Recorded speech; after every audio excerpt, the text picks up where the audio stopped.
Unholy. 1845 में Massachusetts के बेनफील्ड में मैरी अल्ना नामक एक महिला, जिस पर जादू टोना करने का आरोप लगाया गया था, को एक पेड़ से लटका दिया गया और आग लगा दी गई। हालांकि उसकी मृत्यु के बाद उसकी राख को एक कर्ण गुड़िया में रखा गया, जो दर्शाता है कि गुड़िया में मैरी की आत्मा ने कब्जा कर लिया है। वर्तमान समय में बदनाम पत्रकार गैरी फेन असामान्य चीजों पर रिपोर्टिंग करने का काम करता है। एक असाइनमेंट उसे बोस्टन ले जाता है, जहां कथित अजीब गतिविधि एक किशोर की शरारत के रूप में सामने आती है।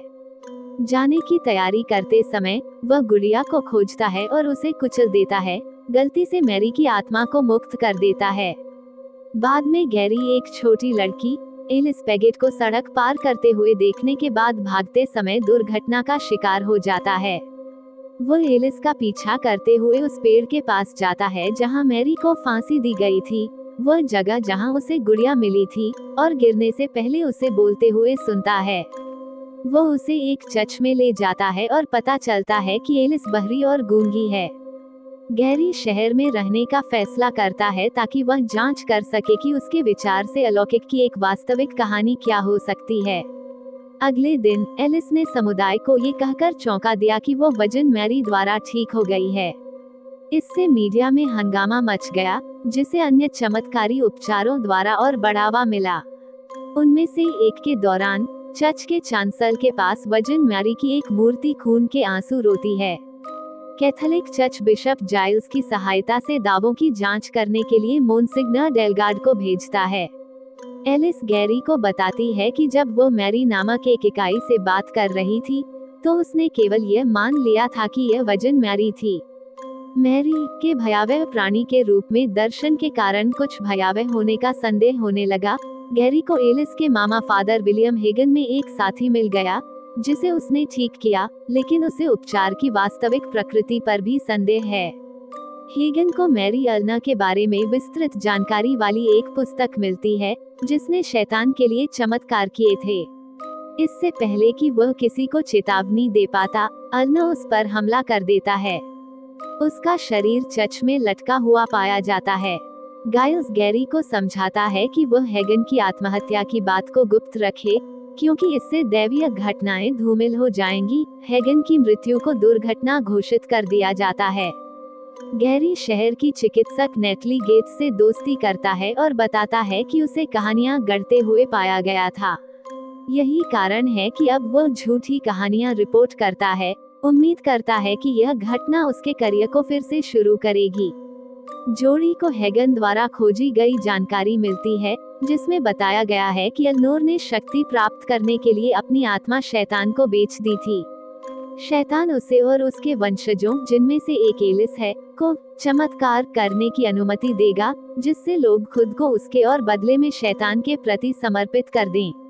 एलनोर गैरी को मारने की कोशिश करती है, लेकिन डेलगार्ड उसे प्रार्थना और क्रूस पर चढ़ाने के साथ भगा देता है। गैरी और डेलगार्ड ये जानकर चौंक जाते हैं कि गाइल्स को एलनोर की कहानी के बारे में पता था, लेकिन उसने सोचा कि यह हाल के चमत्कारों से जुड़ा नहीं है। वह गैरी को चेतावनी देता है कि स्थिति पर अपने विचार साझा करने का कोई भी प्रयास गैरी की कलंकित प्रतिष्ठा के कारण बहरे कानों पर पड़ेगा। एलिस, जिसके बारे में उनका मानना है कि वह मैरी के असली स्वभाव से अनजान है, पेड़ के पास चर्च में सेवा आयोजित करना चाहती है और इसे लोगों तक प्रसारित करना चाहती है। डेलगार्ड चेतावनी देता है कि जो लोग खुद को एलनोर के लिए समर्पित करते हैं, वे उसे और मजबूत बना देंगे और उनकी आत्मा को नर्क में डाल देंगे। गैरी, नताली और डेलगार्ड इसे रोकने के लिए चर्च में एक अनुष्ठान करने की कोशिश करते हैं, लेकिन एलनोर प्रकट होती है और डेलगार्ड को जलते हुए क्रॉस से कुचल देती है। सेवा शुरू होने के बाद एलिस सभी से 3 बार मैरी के प्रति अपनी प्रतिज्ञा करने का आग्रह करती है। गैरी भीड़ को पूरी तरह से प्रतिज्ञा करने से रोकने में सफल हो जाता है, ये दावा करके कि चमत्कार सिर्फ उसके धोखे थे, कि वे सभी प्लेसिबो प्रभाव का परिणाम थे। नेटली एलिस से सांकेतिक भाषा का उपयोग करते हुए संवाद करती है और उसे सेवा रोकने का आग्रह करती है। मैरी एलिस से बात करती है, उसे इसे जारी रखने या फिर कभी न बोलने के लिए कहती है। मैरी की असली प्रकृति को समझते हुए एलिस पुष्टि करती है कि चमत्कार ईश्वर के नहीं थे।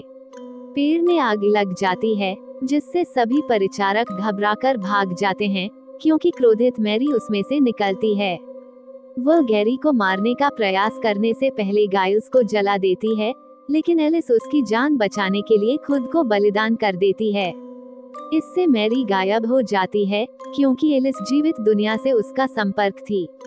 एलिस के बलिदान से आहत गैरी ईश्वर से अपनी जान बचाने की विनती करती है। वह वापस जीवित हो जाती है, लेकिन एक बार फिर बहरी और गूंगी हो जाती है। एलिस द्वारा ठीक किए गए सभी लोग जल्द ही अपनी पूर्व स्थिति में लौट आते हैं। यदि ये कहानी आपको पसंद आई हो तो अपने दोस्तों और अन्य लोगों के साथ शेयर जरूर करिएगा।